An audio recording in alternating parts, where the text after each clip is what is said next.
Good morning and welcome to our live coverage of what will be so many different things today. My name is Dr. Pamela Gay and I am here to put science in your brain. Now it is 5:44 a.m. here in the Central Time Zone where I'm coming to you from. It is 6:44 and hopefully we are 1 minute away from NASA TV coverage beginning for today's awesome events. I am currently being told by my computer that I am wearing the wrong headphones, and I'm going to agree with my computer. I am indeed wearing the wrong headphones, but it should be able to deal with this. So we're trying a slightly different setup than normal today. We're checking out new software called Wirecast. So let us know what you think if you notice any differences or anything else like that in today's stream. Here we go. Let's see. First check is going to be, did I get the audio?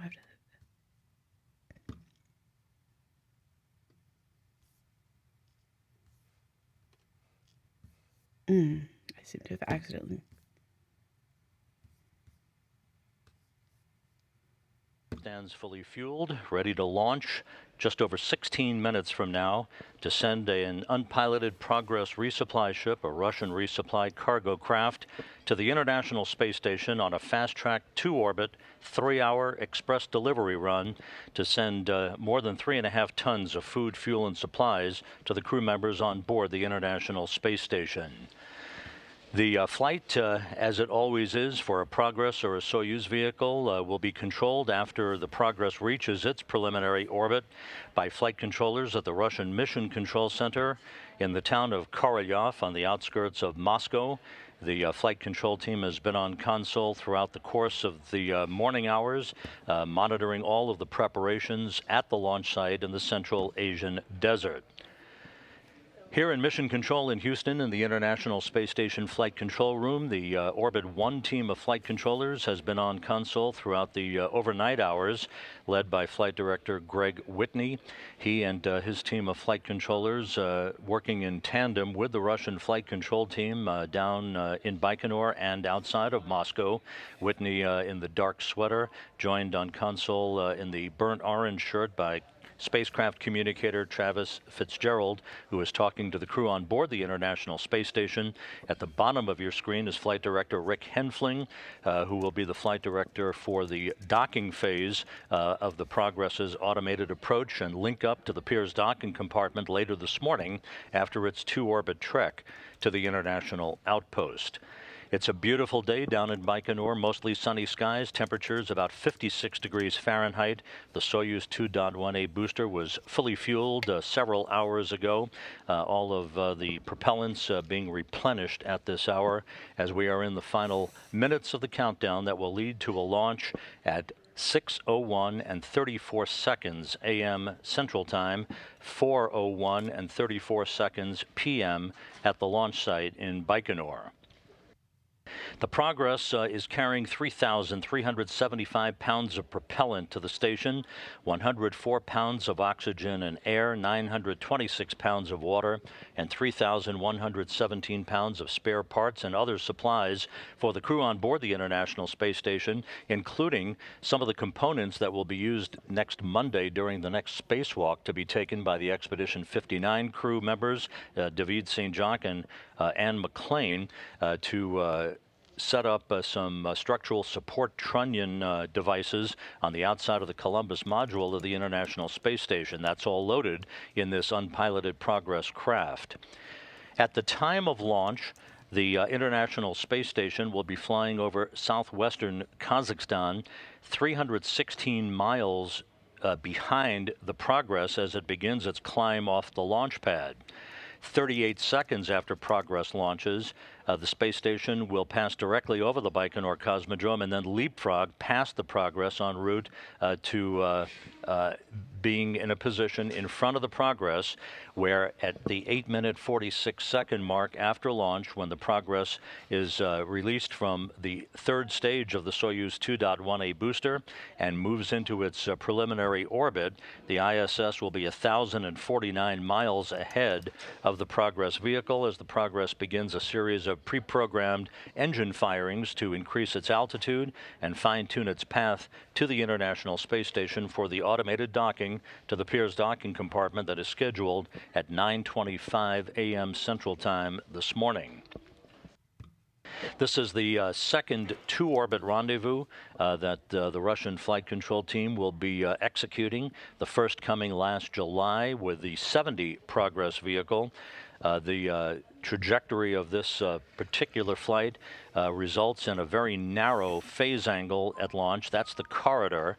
The way orbital mechanics works, the launch time for any vehicle to reach the International Space Station is selected at the moment that the Earth's rotation carries the launch site into the plane or corridor of the orbit of the International Space Station, which is inclined 51.6 degrees to either side of the equator.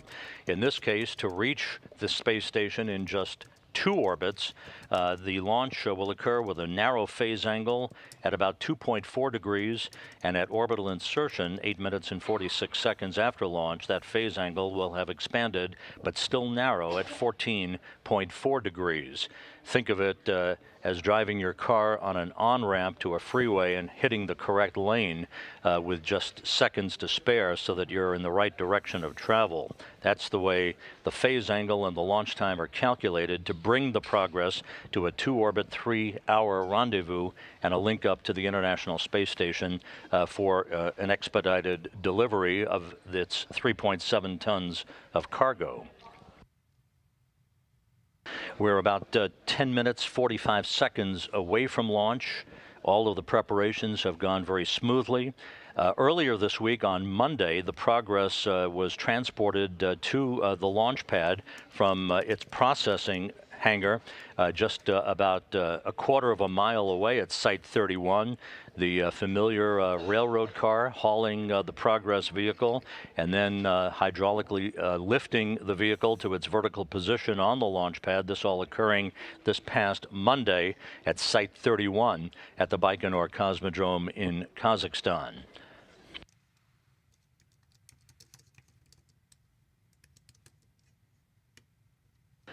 On board the International Space Station, the Expedition 59 crew busy with a variety of activities. They'll take a few moments out to watch the launch that is being uplinked to them by flight controllers here in Mission Control in Houston.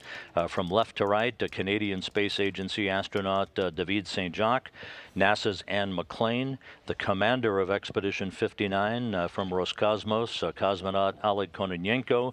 Next to him, Alexei Ovchinin, and then on the right, NASA astronauts Nick Hague and Christina Cook. Earlier this morning, St. Jacques and McClain were in the Quest airlock of the International Space Station as St. Jacques went through a verification fit of the spacesuit that he will wear for the first spacewalk of his career this coming Monday, the third in the current series of spacewalks to perform maintenance and upgrades to hardware on the International Space Station. But the first order of business today is the launch of the Progress vehicle. This is the first of 3 cargo ships to be launched over the next couple of weeks to deliver more than 10 tons of supplies to the International Space Station. Coming up on April 17th at the Wallops Flight Facility in Virginia, Northrop Grumman's Antares rocket will be launched to send the SS Roger Chaffee, the Cygnus cargo craft, to the International Space Station for a capture and berthing on April 19th, followed shortly thereafter, about a week or so later, by the launch of the next SpaceX Dragon cargo ship to the International Space Station. So the chain of international and multinational supply craft to the International Space Station continues, with the latest series beginning less than 8.5 minutes from now with the launch of the Progress aboard the Soyuz 2.1A booster from the Baikonur Cosmodrome.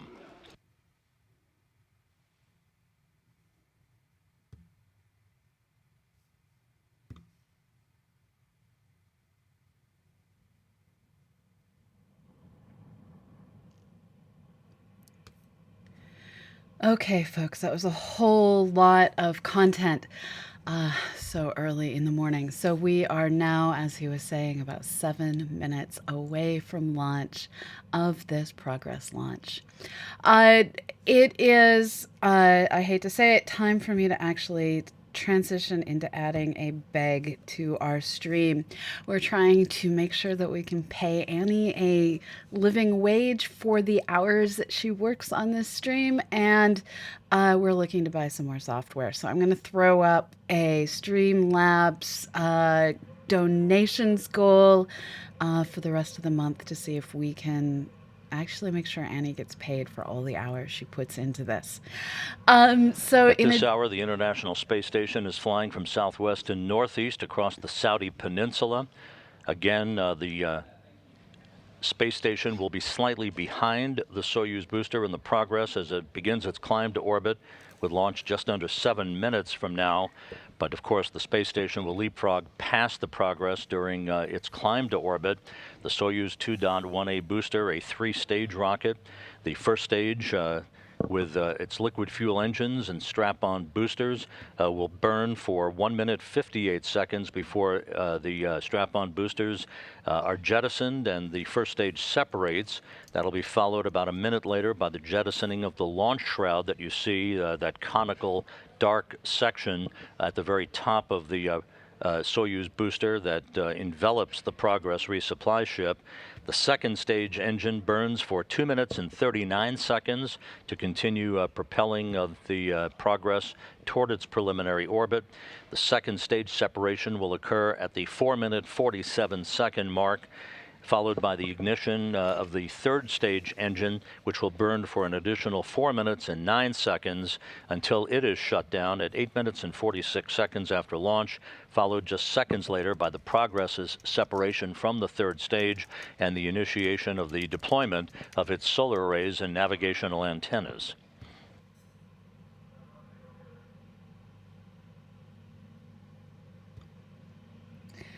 Okay, so as I was saying, we are adding a donation goal. And beyond that, we're going to be here today to bring you science, science, science, science, because oh my God, everything that could happen is happening today. We have the Progress launch, we have the Progress docking. Between those two different events, and here I have to pull up my notes, we're going to have Bereshit enters lunar orbit at 9:15 local, so about 3 hours and 15 minutes from now, we also are going to have an Ariane space launch. We're going to be bringing you the daily space. We are going to be bringing you this evening Hayabusa 2 bombing Ryugu with an anti-tank At the blockhouse in Baikonur, launch controllers reporting a purge of nitrogen for the first stage. That first stage will be pressurized at about the 2-minute 45-second mark before launch. The pressurization of the first stage fuel tanks will optimize the flow of fuel, helping the structural support of the rocket as it sits on the launch pad. Again, this is launch site 31 at the Baikonur Cosmodrome in Kazakhstan. The Progress ready to roll, ready to begin its 2-orbit trek to the International Space Station.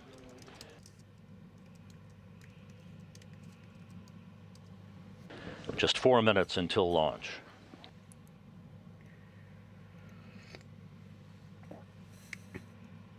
And here we see, I have to say, that is the weirdest statue-y thing they have in the front left. Thank you so much for the 100 bits. Thank you. Thank you so much. We are 1% there. I would throw Cheerios to a dog, but it's so early in the morning that my dog just like noped being up in the studio so hard and is now back asleep in bed. Thank you. So coming up on the 3-minute mark until launch. The International Space Station about to fly over the Caspian Sea.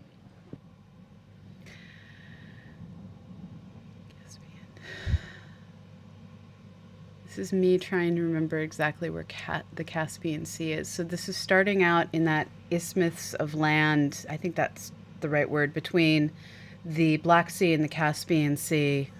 And we'll then be heading up full tilt boogie. We don't do this with humans. If we did, we probably wouldn't destroy so many toilets. My co-host on this channel, Binary Blaze, Annie Wilson, has been doing amazing research into There are 2 structural umbilicals buttressed up against the side of the Soyuz 2.18 booster. The first will retract at about the 40-second mark before launch. The second at about the 12-second mark. It is the second umbilical's retraction that will initiate the auto sequence start for engine ignition and liftoff. Coming up on the 2-minute mark until launch. So they essentially have a manual of the fuel go tanks button. Complete. The ground propellant feed about to be terminated.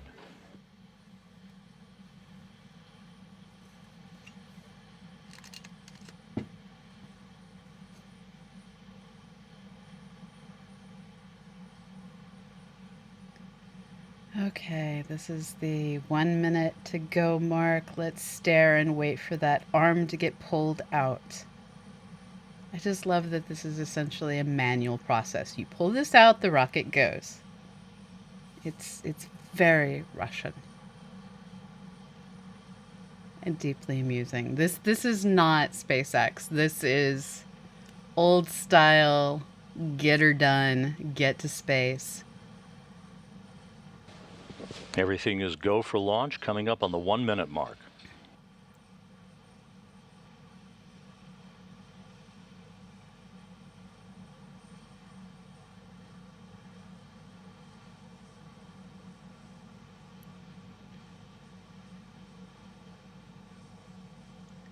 Okay, so I'm in the process of tweeting out that we are doing this.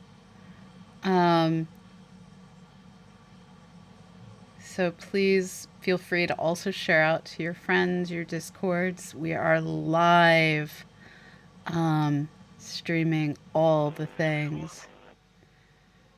And here's where I really hope that nothing goes wrong. So Larry Weird and Proud asks, do we know the max G-force? There we go. There is goes the arm. retraction of the second of the two umbilicals as we stand by for main engine start. Asks, what's the max G on takeoff? I don't actually know. Thank you, Kevlar, so much for the donation. Thank you. That's awesome. Engine start command issued. And this is engines just up to so flight routine. speed. And okay, you have to leave. There you go. Liftoff of the 72nd Progress resupply vehicle. Destination station 2 orbits from now. Pitch, roll, and yaw programmer in. This is such a beautiful rocket. 38 seconds into the flight, the International Space Station now flying directly over the Baikonur Cosmodrome.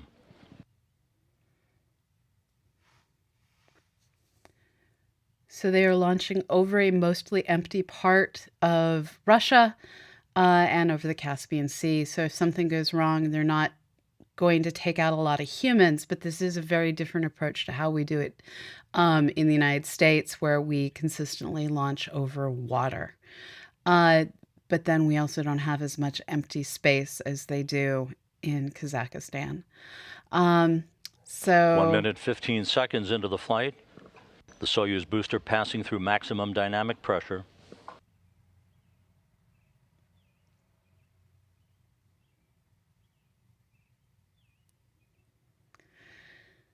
So the maximum dynamic pressure comes with this combination of upward velocity and atmospheric thickness. While the rocket will continue to accelerate as it goes up, because the atmosphere is thinning. Everything operating nominally.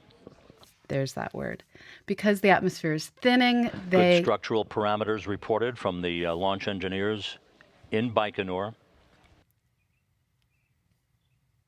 Roll, pitch, all nominal as we stand by for first stage separation. Okay. First stage separation is confirmed. We are now looking at an illustration, not the actual rocket, which is why the illustration hasn't had the first stage. The vehicle is stable. Deploy. Second stage engine up and burning. This will be about 2 minutes and 39 seconds of second stage performance. Everything so far so good.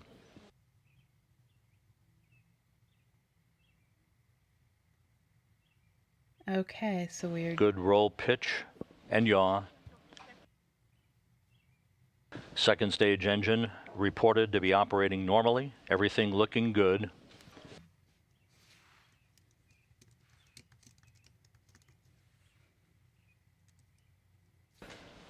The Soyuz booster traveling more than 5,000 miles an hour, 49 miles in altitude already, 72 miles downrange from the Baikonur Cosmodrome, just over 3 minutes into the flight.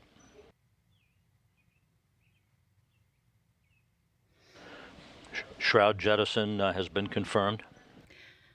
So the shroud is what protects the capsule from the atmosphere. It's no longer needed once they're high enough up. All of the vehicle parameters reported to be normal.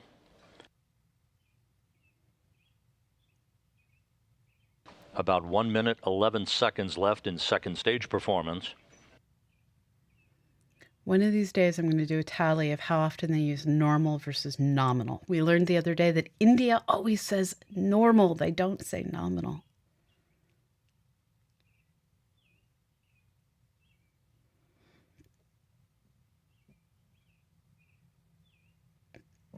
Thank you for looking that up, DPI 209. At the 4 minute mark, everything is reported to be operating normally. The Soyuz booster in the Progress traveling more than 7,300 miles an hour, 81 miles in altitude, 190 miles downrange from the Baikonur Cosmodrome.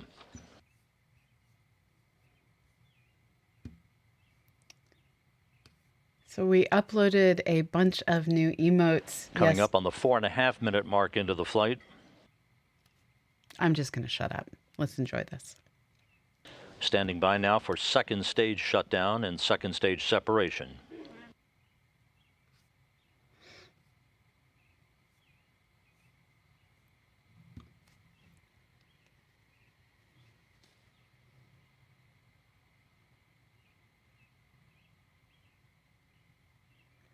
It looks like Doctor Who's sonic screwdriver.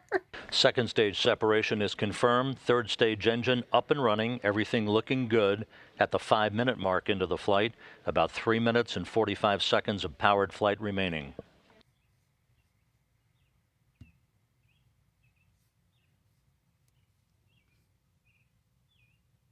I love waffles too, Kevlar.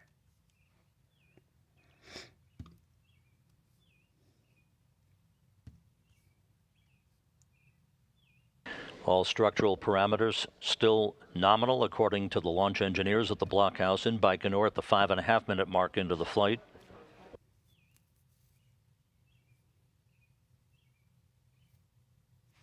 Third stage engine burning as advertised.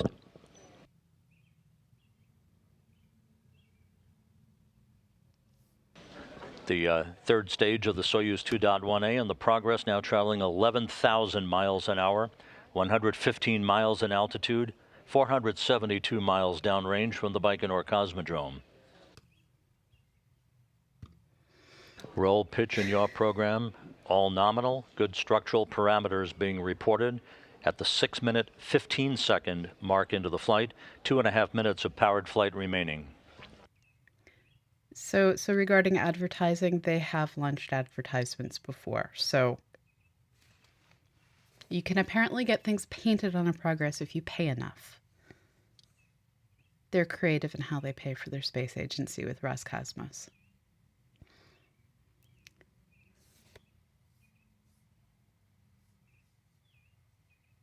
Six minutes, 45 seconds into the flight. Everything continuing to perform as advertised as the Progress heads toward its preliminary orbit, with the space station awaiting its arrival just over 3 hours from now.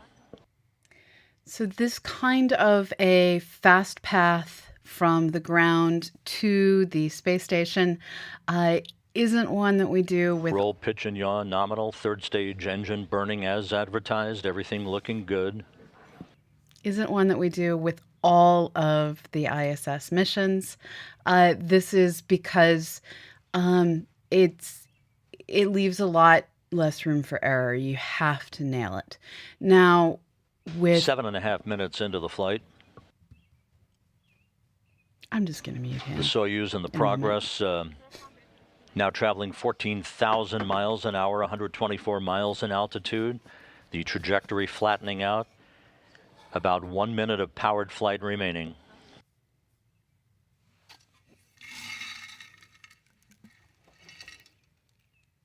So I now have a doggo, so I'm going to give you doggo goodness. I'm going to try and give you doggo goodness. Eddie. Good third stage performance. Some 30 seconds of powered flight remaining.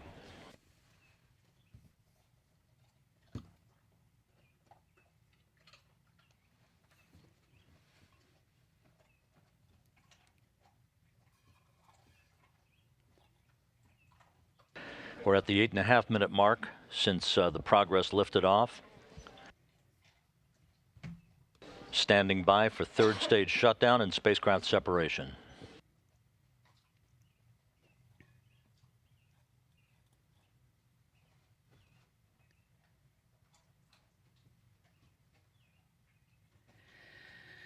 Okay, there we go.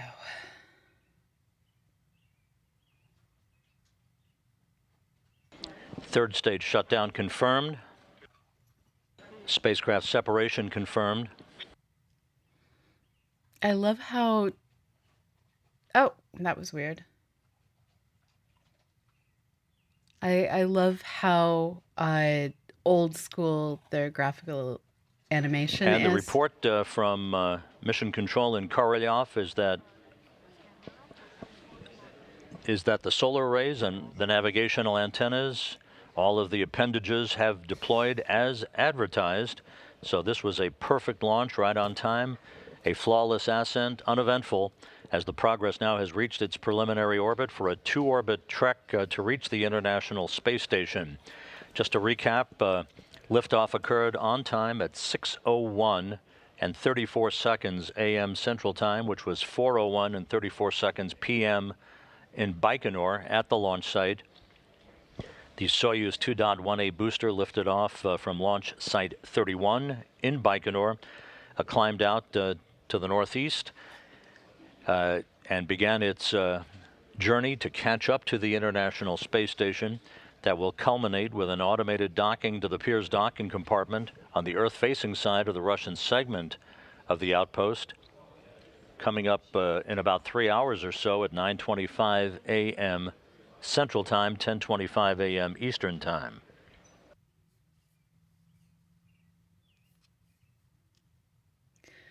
Okay, and that is a nice donation. Thank you, human. Thank you. Do I have a dog still? Eddie, are you up here? I do still have a dog up here. Do you want more treats?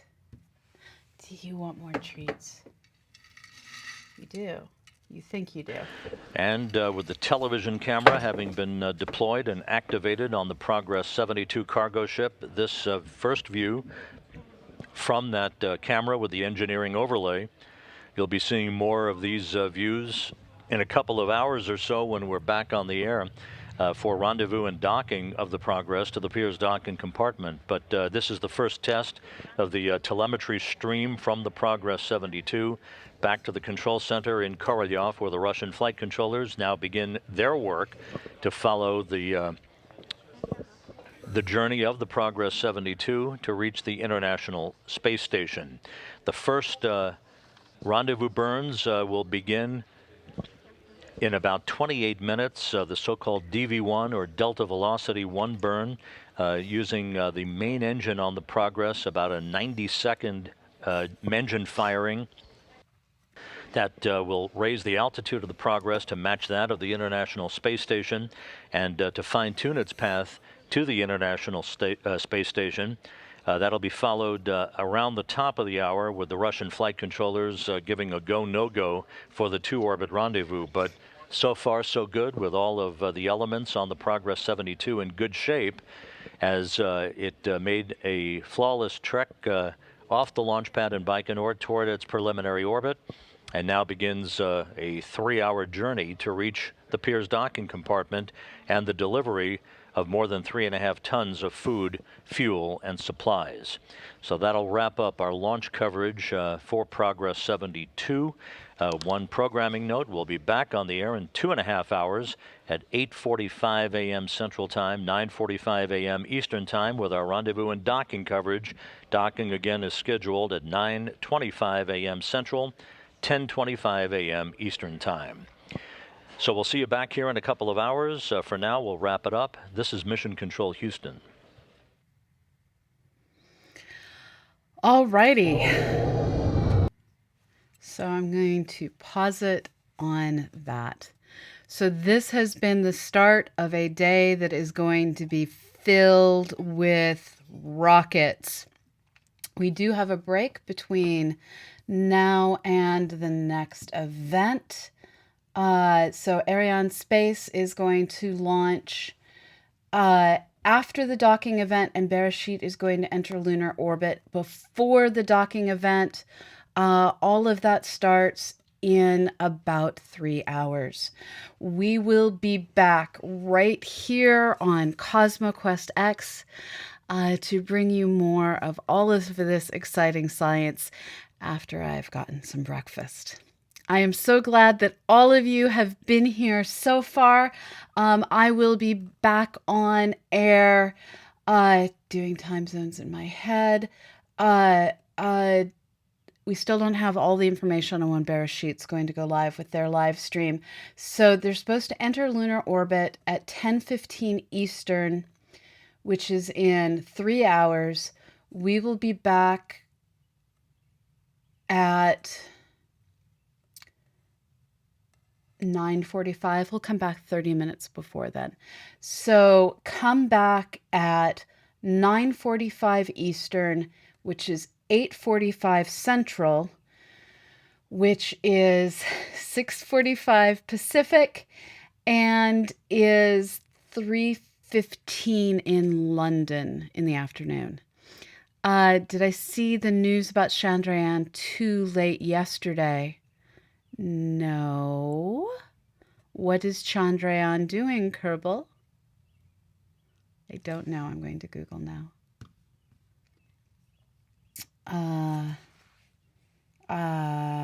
am trying to remember how to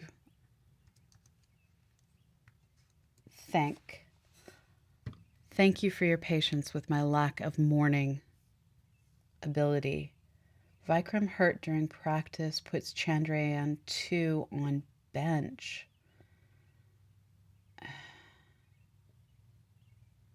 Oh man.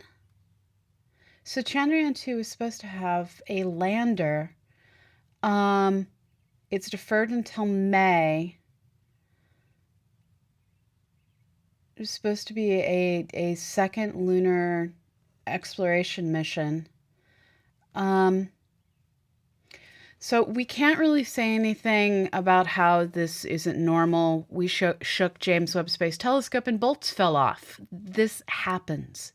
This is why we test things hard here on the ground before we put them into space. Getting to space isn't easy. You get the bejesus shook out of you. You experience higher than normal G-forces, and then everything goes away. And if you're a human, well, yesterday Fraser used an amazing analogy. It's that feeling you get when you're racing up towards zero G on a roller coaster, except that gravity never comes back. It's not good. So 14:15 is about 2 hours from now. So we're coming back in 2.5 hours. So, and we're coming back in 2.5 hours for an event that happens 3 hours from now. So yeah, I didn't time zone correctly. Let me type this out, because if I type it, I can get it right, I think. So we're going to come back at 9:30 Eastern for a 10:15 Eastern event. 9:30 Eastern occurs, that's 6:30 Pacific. Math is hard. So, yes, that's 2:30 p.m. London. I think I did all of that correctly, except for the fact that I took 10 minutes off the time for London. London, you have a new time zone. I'm sorry, typo.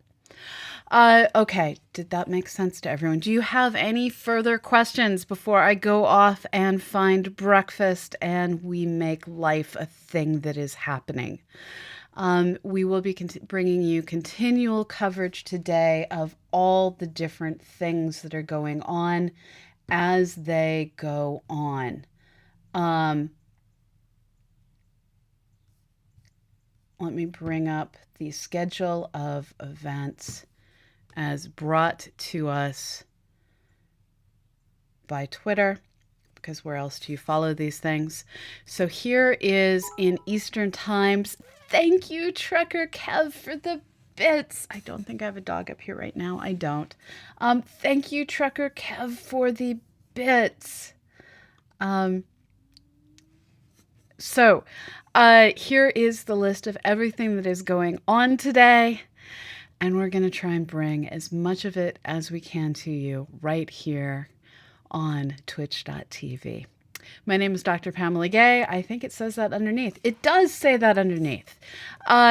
So let's see. Michael is asking, did you see that SpaceX fired the Raptor engine on the Starhopper last night? No, I didn't. I will have to find video of that to share with everyone between the different events that are happening later. That is fabulous. We are working towards more and more stuff going on. It was dark. Now, was there at least a bunch of light, Trucker Kev? Did we get to see anything? That's so frustrating.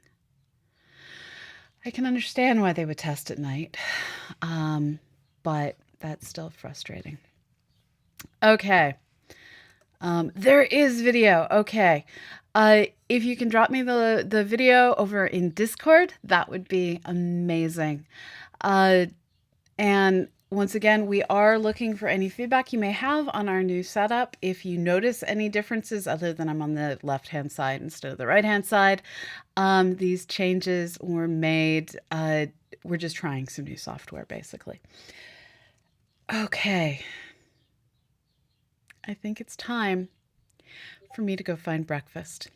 Thank you all so much for being here. I am going to set the credits rolling. And as always, we are so thank you, Fisher. Thank you so much for the donation, Paul Fisher, with hearts nonetheless. That makes me so happy. Thank you so much. We really appreciate that. I can run chat, run the credits while being excited. Really, I can. Apparently, I can't. It's early in the morning. Thank you so much. So I'm gonna go ahead and give the credits a roll. And I don't think I have the music working on this yet. I'm still figuring out how to get everything going in our new software. So thank you all for being here. And there we go. I just did something weird to the background. Thank you all so much for being here. And I will see you in just a couple of hours. And until then, have a fabulous morning, evening, or afternoon, wherever in the world you may be. Bye-bye.